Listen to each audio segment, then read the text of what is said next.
The hypocrisy of the United States government on matters of war and peace is stunning. For decades, the U.S. has invaded, bombed, sanctioned, and launched coups worldwide.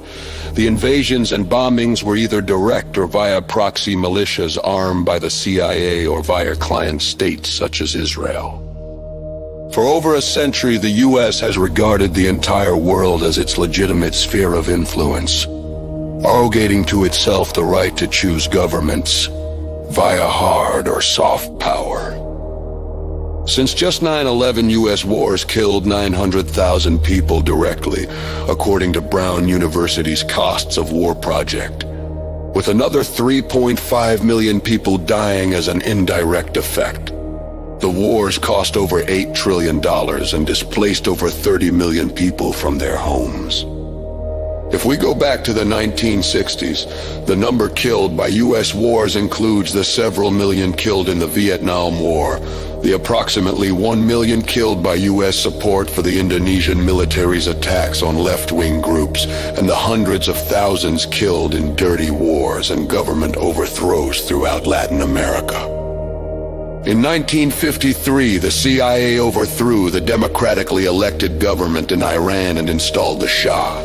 From the 1940s through the 1960s, the U.S. interfered in elections in Italy to make sure that left-wing parties lost. In 1961, it assassinated the democratic leader of Congo, Patrice Lumumba. The U.S. replaced Salvador Allende in Chile with brutal dictator Augusto Pinochet.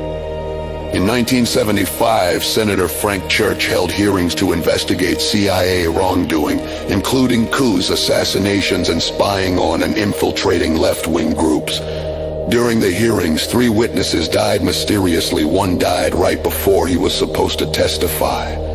Again and again, during the Cold War, but also during the so-called War on Terror, the U.S. invaded, bombed, or overthrew countries for flimsy reasons, often allying with terrorist groups such as the Mujahideen in Afghanistan, the Kosovo Liberation Army in Serbia, brutal militias such as the Contras in Nicaragua, and Al-Qaeda in Syria.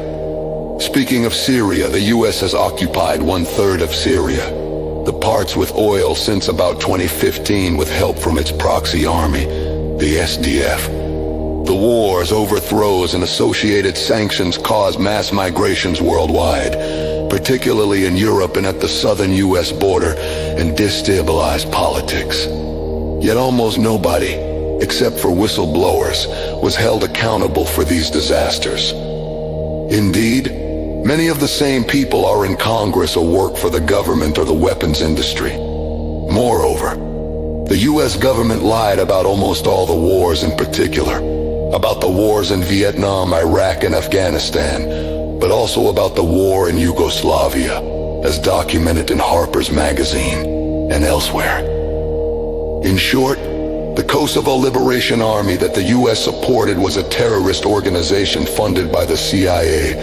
Likewise, the U.S.-backed ethnic cleansing of Serbs in Croatia, U.S. propaganda greatly overstated the nobility of the U.S. intervention. So it should come as no surprise to anyone, except for extremely naive people, that the U.S. government is lying about the war in Ukraine. I know that many people won't want to hear this information.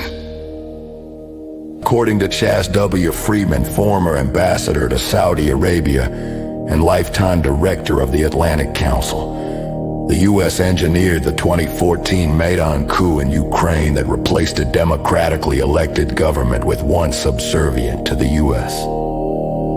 In an intercepted phone call, U.S. Assistant Secretary of State Victoria Nuland and U.S. Ambassador Jeffrey Pyatt were caught choosing the next leader of Ukraine. The new government of Ukraine then banned the official use of the Russian language and launched attacks against Russian separatists in the east. Mainstream American media reported that the U.S. armed the Azov Battalion, a neo-Nazi virulently anti-Russian militia. Congress even passed a resolution to try to stop U.S. arming of Azov and other far-right militias. At the time of the breakup of the Soviet Union, multiple U.S. diplomats had promised Soviet leaders that NATO would not expand eastward.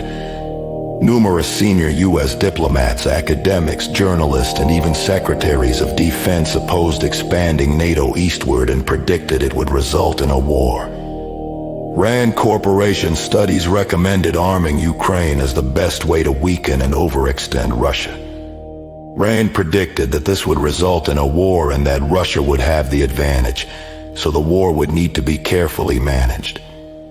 Realist theorist of international relations John J. Mearsheimer said in 2015, "The West is leading Ukraine down the primrose path, and the end result is that Ukraine is going to be wrecked."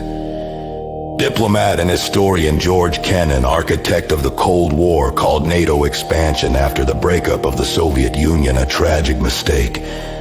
He said there was no reason for this whatsoever. No one was threatening anybody else. This expansion would make the founding fathers of this country turn over in their graves. Defense Secretary Robert McNamara and 49 other U.S. foreign policy experts wrote to President Bill Clinton in 1997. "We, the undersigned, believe that the current U.S.-led effort to expand NATO, the focus of the recent Helsinki and Paris summits, is a policy error of historic proportions.